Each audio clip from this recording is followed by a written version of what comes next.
Hello दोस्तों, कैसे हैं आप सब लोग। मैं दीपक एक बार फिर से आप लोगों का स्वागत करता हूं अपने यूट्यूब चैनल सक्सेस अलार्म पर। ठीक है। आज हम लोगों ने कल जो टॉपिक पढ़ा था पवन परिसंचरण का। ठीक है, जिसमें मैंने 3 प्रकार की पवन परिसंचरण बताया था पृथ्वी पर। ग्रहीय पवनें, सामयिक पवनें और स्थानीय पवनें, जिसमें से हम लोगों ने ग्रहीय पवनें कवर कर लिया है। और अब हम पढ़ेंगे सामयिक पवनों के बारे में पढ़ेंगे। ठीक है। तो दूसरे नंबर की जो पवनें हैं उन्हें कहते हैं सामयिक पवनें। सामयिक पवनें या फिर हम इन्हें मौसमी पवनें भी कह सकते हैं। मौसमी पवनें, जिस प्रकार का मौसम होगा उसी प्रकार से चलेगी। सीजनल विंड्स कह सकते हैं हम इन्हें। ठीक है। ठीक है, सीजनल विंड्स कह सकते हैं हम इन्हें। पवन परिसंचरण की दूसरी व्यवस्था है। ठीक है। चलिए, तो शुरू करने से पहले अगर आप लोगों ने सब्सक्राइब नहीं किया है तो सब्सक्राइब कर लीजिए और बेल आइकन को प्रेस कर लीजिए। ठीक है। तो देखो, ये सामयिक पवनें और मौसमी पवनें, जिस प्रकार से ग्रहीय पवनें थी, ग्रहीय पवनें 3 प्रकार की थी, इसी तरह सामयिक पवनों को भी 3 प्रकारों में विभाजित किया गया है। वे 3 प्रकार कौन कौन से हैं, लिखते हुए चलना। 3 प्रकार हैं। सबसे पहली तो है मानसून पवनें। मानसून पवनें। ठीक है। मानसून पवनें हो गई, इन्हें कह सकते हैं मॉनसून विंड्स। मॉनसून विंड्स जिन्हें हम कह सकते हैं। ठीक है। दूसरी जो पवनें होती हैं इन्हें कहा जाता है समुद्र समीर। समुद्र समीर व स्थल समीर। समुद्र समीर व स्थल समीर ये होती है।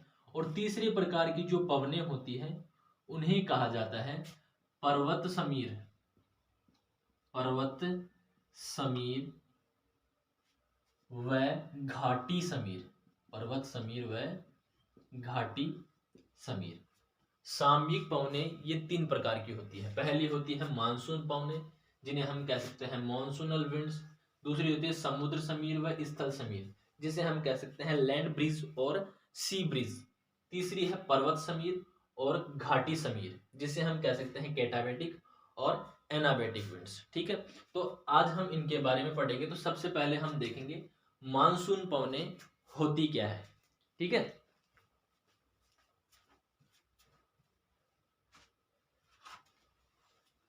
चलिए मानसून पवनें देखते हैं।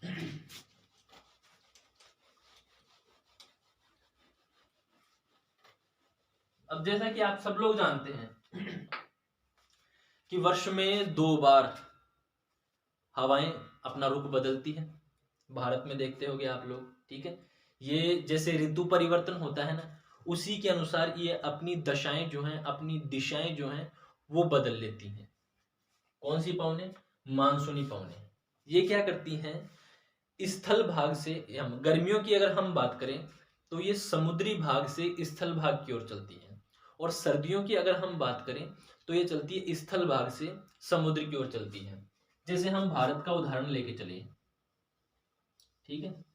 भारत का अगर हम उदाहरण लेकर के चले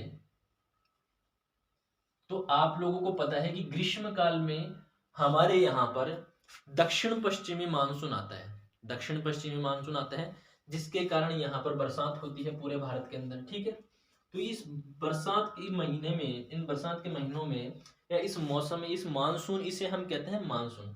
तो इसमें पवनों की दिशा जो होती है वो मिलती है हमें दक्षिण पश्चिम से। इस ओर से मिलती है दक्षिण पश्चिम से। ये दक्षिण वाला भाग है और ये पश्चिम वाला भाग है। दक्षिण पश्चिम से इनकी दिशाएं देखने को मिलती है। ठीक है। ये इस प्रकार से आती है। इसे हम दक्षिण पश्चिमी मानसून कहते हैं। ठीक है। आगे बात समझ में। ये गर्मियों के महीनों की बात है। ये गर्मियों के महीनों में क्या होता है कि जो भारत वाला जो एरिया होता है, ठीक है, या फिर हम कह सकते हैं जो व्यापारिक पवनों की जो बेल्ट होती है वो वाला एरिया ज्यादा गर्म हो जाता है। तो हवाएं जो होती हैं वो समुद्र भाग से स्थल भाग की ओर गति करती है। क्यों? क्योंकि स्थल भाग पर ज्यादा तापमान होने की वजह से न्यून वायुदाब का क्षेत्र बन जाता है और समुद्र का भाग इस भाग की अपेक्षा, स्थलीय भाग की अपेक्षा थोड़ा ठंडा रहता है। तो यहाँ पर प्रेशर जो है इस भाग की तुलना में हाई रहता है। इसीलिए हवाएं इस उच्च वायुदाब से इस स्थलीय निम्न वायुदाब की ओर चलता है। ठीक है, वायु उच्च वायुदाब से निम्न वायुदाब की ओर चलती है और ये ऋतुओं के अनुसार चलती है। कब चलती है? ग्रीष्म ऋतु में चलती है। इसीलिए इन्हें सीजनल विंड्स या मानसून विंड्स कहते हैं। मानसून यहाँ पर जिससे वर्षा होती है उस वर्षा को मानसूनी वर्षा कहते हैं। क्यों वर्षा क्यों होती है? क्योंकि ये अपने साथ नमी लेकर के चलती है। ये हवाएं अपने साथ नमी लेकर के चलती है। कौन से बेल्ट में मिलती है, कौन सी पवनों के बेल्ट में मिलते हैं? ये जो मानसून वाले जो क्षेत्र हैं वो अधिकतर जो बेल्ट मिलते हैं वो मिलते हैं व्यापारिक पवनों वाले बेल्ट में। भारत के अलावा मानसूनी पवनें कहाँ कहाँ पर चलती है ये भी पता होना चाहिए। तो भारत के अलावा जो मानसूनी पवनें चलती है वो अफ्रीका में चलती है। ठीक है, ऑस्ट्रेलिया के पश्चिमी पूर्वी भागों में चलती है। इसके अलावा दक्षिणी चीन में भी चलती है, जापान में भी ये चलती है, म्यांमार में चलती है, श्रीलंका में चलती है। ये मॉनसूनल विंड्स वहां चलती है। नॉर्थ अमेरिका, साउथ अमेरिका इनमें नहीं चलेगी। ठीक है, यूरोप वगैरह में नहीं चलती है मॉनसूनल विंड्स, ये चलती है केवल इन्हीं एरियाज में। ठीक है, याद रखिएगा, ऋतु के अनुसार ये अपनी दिशा बदलती थी। अब जैसे ही गर्मी चली गई तो गर्मी जैसे ही जाती है ये क्या करती है? अपनी दिशा बदलती थी। क्योंकि सूर्य भी उस समय दक्षिण गोलार्ध में शिफ्ट हो जाता है। ठीक है, और दक्षिण गोलार्ध में शिफ्ट होने के कारण उसकी जो किरणें हैं वो जलीय भाग पर ज्यादा पड़ेगी और नॉर्थ गोलार्ध में या फिर मैं कह सकता हूँ उत्तरी गोलार्ध में उसकी किरणें इतनी सीधी नहीं पड़ती। तो यहाँ पर उच्च वायुदाब का क्षेत्र बन जाता है। उत्तरी गोलार्ध की जो स्थलीय भाग है उच्च वायुदाब का क्षेत्र बन जाता है, या फिर हम कहें तो प्रति चक्रवातीय दशाएं यहाँ पर बन जाती है। इसका मतलब हवाएं केंद्र से बाहर की ओर चलेंगी। ठीक है, तो हवाएं यहाँ से क्या करेगी? इस समुद्री भाग की ओर चलेंगी। सर्दी की बात हो रही है। ठीक है, तो शीतकाल में ये भाग गर्म रहता है, ये भाग ठंडा रहता है। तो यहाँ पर उच्च वायुदाब हो जाता है और यहाँ पर निम्न वायुदाब हो जाता है। तो यहाँ से जो चलने वाली हवाएं होती हैं उन हवाओं को कहते हैं उत्तर पूर्वी मानसून। उत्तर पूर्वी मानसून की हवाएं। इससे भी भारत में वर्षा होती है, लेकिन इससे भारत में बरसात कहां पर होती है? तमिलनाडु में। तमिलनाडु में इससे वर्षा होती है। ठीक है, तमिलनाडु में। तो ये हो गई, ऋतुओं के अनुसार अपनी दिशाएं बदलती है, बिल्कुल उल्टी हो जाती है। गर्मियों में दिशा दक्षिण पश्चिम से उत्तर पूर्व रहती है और सर्दियों में उत्तर पूर्व से दक्षिण पश्चिम हो जाती है। ठीक है, तो ये थी मानसूनी पवनें। अब हम पढ़ते हैं दूसरी पवनों के बारे में। दूसरी पवनें थी समुद्र समीर और स्थल समीर। ठीक है, ये किस प्रकार से चलती है ये भी आपको पता होनी चाहिए। मानसूनी पवनें हो गई। अब समुद्र समीर और स्थल समीर समझते हैं। इस बोर्ड को मैं दो भाग में कर लेता हूं। इस तरफ मैं समझाता हूं समुद्र समीर। ठीक है, ये एक ही भाग है, समुद्र समीर और स्थल समीर। और इधर लिखता हूं मैं स्थल समीर। स्थल समीर इसे बोलते हैं सी ब्रिजेस और इसे बोलते हैं लैंड ब्रिजेस। ठीक है, तो समुद्र समीर की सबसे पहले हम बात करते हैं कि कैसे चलती है। तो सबसे पहले एक चीज देखना, यहां पर मैं डायग्राम बनाता हूं। यहां इधर मैं बना देता हूं समुद्र,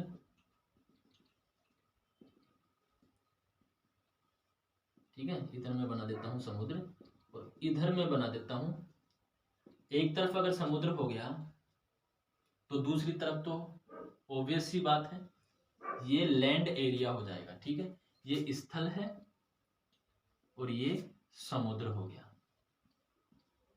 ठीक है, यहां बना देता हूं मैं सूर्य, ये सूर्य हो गया। सूर्य बनाने का मतलब क्या हो गया कि इस समय दिन हो रहा है। क्या हो रहा है?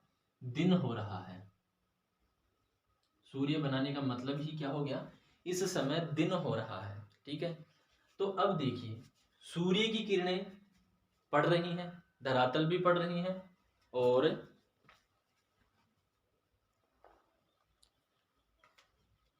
ठीक है, ये सूर्य की किरणें क्या हो रही हैं? धरती पर आ रही है। अब ये सूर्य की किरणें समुद्र पर भी पड़ेगी और स्थल पर भी पड़ेगी। लेकिन आप लोग एक चीज याद रखना, एक टर्म होती है, एक क्रिया होती है जिसमें हम विशिष्ट ऊष्मा देखते हैं। क्या देखते हैं? विशिष्ट ऊष्मा, या फिर हम इसे इंग्लिश में कहेंगे स्पेसिफिक हीट, जिसे हम कहते हैं। स्पेसिफिक हीट क्या होती है? किसी भी भूभाग, किसी भी 1 वर्ग सेंटीमीटर के पदार्थ को या जल को या किसी भी स्थल को गर्म करने के लिए, या फिर मैं कह सकता हूँ किसी भी वस्तु को गर्म करने के लिए उसका 1 डिग्री सेंटीग्रेड तापमान बढ़ाते हैं। अब मैं कहता हूँ कि किसी भी वस्तु का, ध्यान से सुनिएगा, एकदम गौर से सुनिएगा ये चीज, स्पेसिफिक हीट क्या होती है, क्योंकि स्टेटमेंट बन करके, क्योंकि इसी जगह से ये क्वेश्चन पूछा जाता है। ठीक है, सिलेबस में है आपके।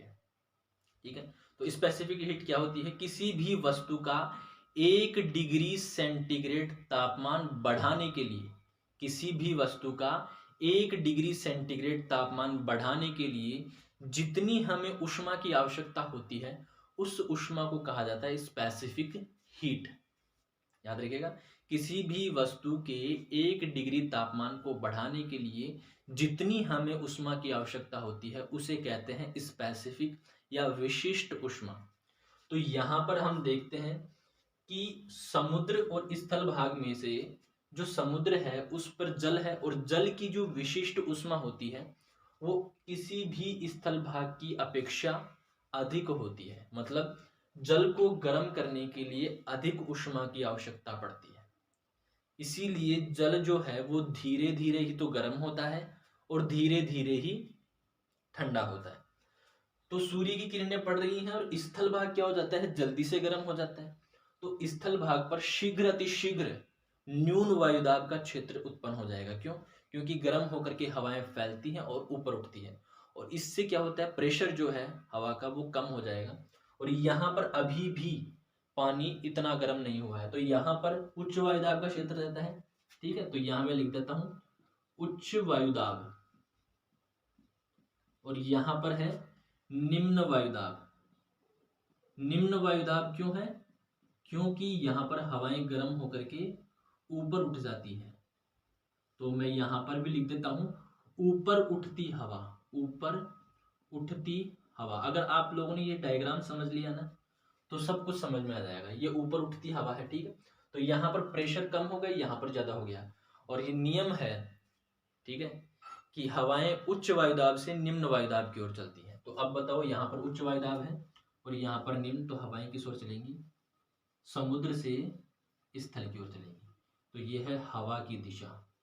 हवा की दिशा आई बात समझ में? तो समुद्र समीर कब चलती है? दिन में चलती है। कब चलती है? दिन में चलती है। कहां से कहां चलती है?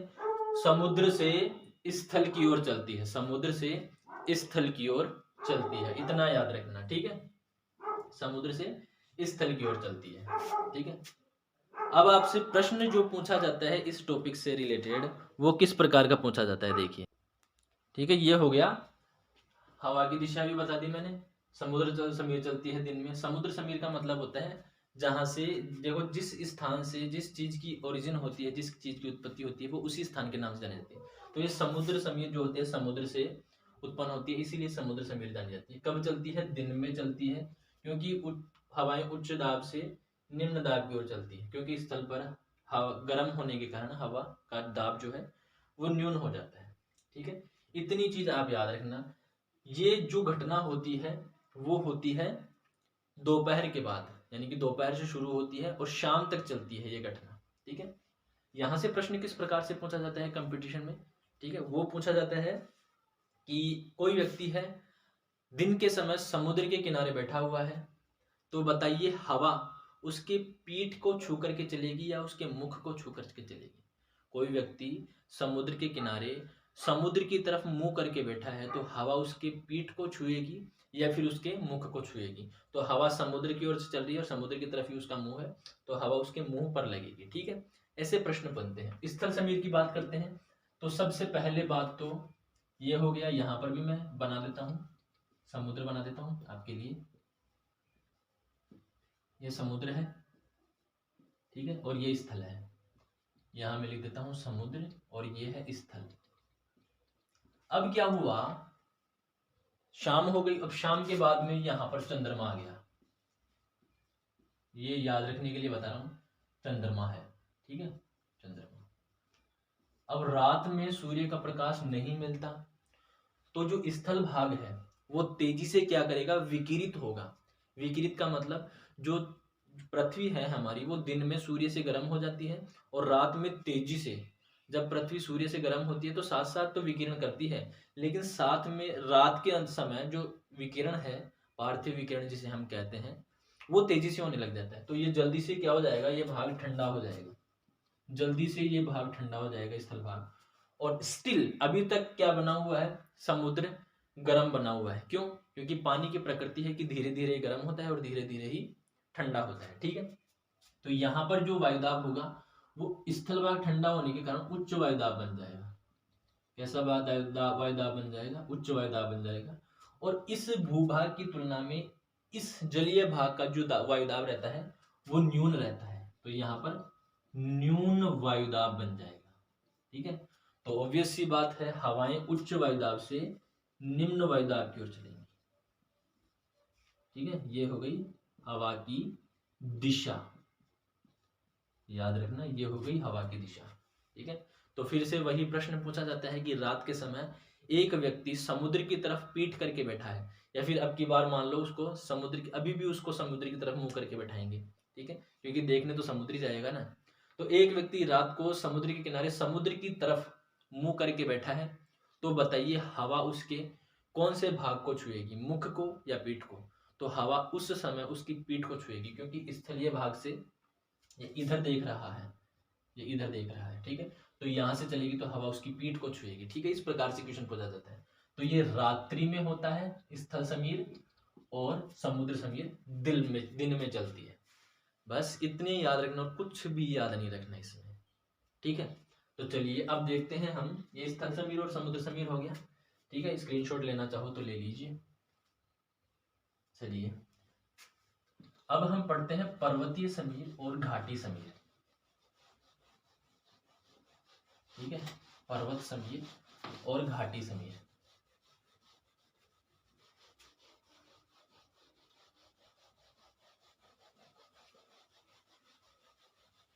पर्वत समीर और घाटी समीर भी इसी प्रकार से है, ये समय के अनुसार चल रही है। दिन के समय अलग होती है इनकी दिशा और रात्रि के समय अलग होती है इनकी दिशा। ठीक है, ये पर्वत समीर और घाटी समीर पढ़ते हैं। इसी तरह मैं इसको दो भागों में बांटता हूँ। पर्वत समीर इधर लिखते हैं, जिसे हम बोलते हैं कैटाबेटिक, कैटाबेटिक विंड्स। ठीक है, और इसे बोलते हैं घाटी समीर, घाटी समीर। इसे बोलते हैं एनाबेटिक, एनाबेटिक। ठीक है, अब एक चीज देखना, यहाँ ये पर्वत बना देता हूं मैं, इधर भी पर्वत बना देता हूं, इधर भी मैं सूरज बना देता हूं, सूर्य, सन, SUN, सन। और इधर मैं बना देता हूं चांद। ठीक है, अब दिन के समय क्या होगा, यहाँ पर पर्वतों पर और पर्वत की घाटियों में जो सूर्य की किरणें हैं वो पड़ेगी। ठीक है, सूर्य की किरणें, इधर भी पर्वत है ऐसे।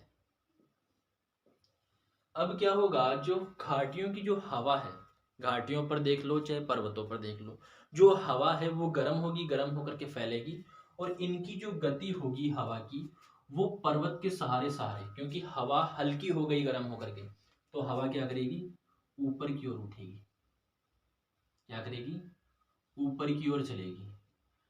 ऊपर की ओर चलने वाली, सॉरी ये पर्वत समीर बताना, पर्वत समीर बता रहे हैं, इधर पर्वत समीर है, ये पर्वत समीर है। पर्वत समीर में सूरज नहीं दिखेगा, पर्वत समीर में सूरज नहीं दिखेगा, याद रखना।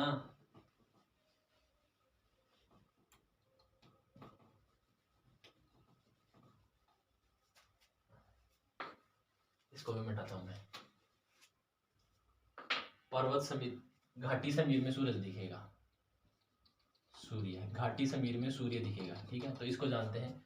सूर्य की किरणें गिरती हैं। ठीक है, सूर्य की किरणें गिरने के कारण जो है वो घाटियों की जो हवा होती है वो हल्की हो जाती है। ठीक है, फिर से समझना, उसके लिए मैं माफी चाहूंगा। घाटियों की जो हवा होती है वो हल्की हो जाती है, और हल्की होकर के पर्वतों के सहारे ऊपर उठती है, पर्वतों के सहारे ऊपर उठती है, गर्म होती है हवा, और इसी हवा को घाटी समीर कहते हैं। बस इतना याद रखना। पूछा जाता है कि घाटी समीर कब चलती है, तो वो दिन में चलती है। कहां से कहां चलती है? घाटी से पर्वतों के शिखरों की ओर चलती है। बस इतना याद रखने की जरूरत, और कुछ भी जरूरत नहीं है। क्यों? क्योंकि हवा सूर्य के प्रकाश से घाटियों में गर्म होकर के और हल्की होकर के ऊपर उठ जाती है। ठीक है, बस इतना याद रखना है, दिन में याद रखना है। बात करते हैं घाटी पर्वत समीर की, तो ये चलती है रात्रि में। रात्रि में याद कैसे रखेंगे? तो एक चीज होती है, एक जानवर होता है कैट। ट्रिक बताता हूँ। कैट होता है जिसे हम याद रख लेते हैं कैटाबेटिक। कैट होती है जब रात में सब सो जाते हैं तो वो छत पर बैठी रहती है, इतनी देर इंतजार करती है, और जैसे ही रात होती है वो छत से नीचे की ओर आती है, छत से नीचे आ जाती है सीढ़ियों से। ठीक है, तो इसमें भी क्या होगा, रात में जो हवा होगी वो पर्वतीय शिखरों पर क्या हो जाएगी? ठंडी हो जाएगी। पर्वतीय शिखरों पर क्या हो जाएगी? ठंडी हो जाएगी। याद रखना, पर्वत शिखरों पर रात्रि में हवा ठंडी हो जाएगी, क्योंकि स्थलीय भाग है, जल्दी से ठंडा होता है, और पर्वतीय भाग क्या होते हैं? ऊंचे भाग होते हैं। जो ऊंचे भाग वाले जो स्थान होते हैं वहां पर मैदानों की अपेक्षा तापमान कम रहता है, तो यहाँ पर और भी ज्यादा तापमान कम हो गया। तो यहाँ की जो हवा थी वो भारी होकर के इन ढालों के सहारे नीचे की ओर उतरेगी। बिल्ली क्या कर रही है? केट क्या कर रही है? नीचे की ओर उतर रही है। तो भारी होकर के यह हवा नीचे की ओर उतरेगी, और घाटियों में हवा का घनत्व, हवा का जो भार है वो बढ़ जाएगा। बस इतना याद रखना। पर्वतीय समीर रात्रि में चलती है, ये ठंडी होती है। घाटी समीर दिन में चलती है, ये गर्म होती है। ये कैसी होती है? ठंडी हवा। और ये कैसी होती है? गर्म हवा। ये प्रकृति भी याद रखनी है इनकी। ठीक है, ठंडी हवा भारी होकर नीचे की ओर आएगी, गर्म हवा हल्की होकर के ऊपर उठेगी। तो ये हो गया आपका सामयिक पवनों वाला चैप्टर। अब तीसरा जो भाग बचा है जिसे हम कहते हैं स्थानीय पवन, लोकल विंड्स, वो हम आगे पढ़ेंगे। ठीक है, चलिए, तो रखिएगा अपना ध्यान। ठीक है, अगर चैनल को अभी तक आप लोगों ने सब्सक्राइब नहीं किया है तो सब्सक्राइब जरूर कर ले, और बेल आइकन को प्रेस कर ले, ताकि आगे आने वाली वीडियोस की नोटिफिकेशन आप लोगों को मिल सके। ठीक है, रखिएगा अपना ध्यान। जय हिंद।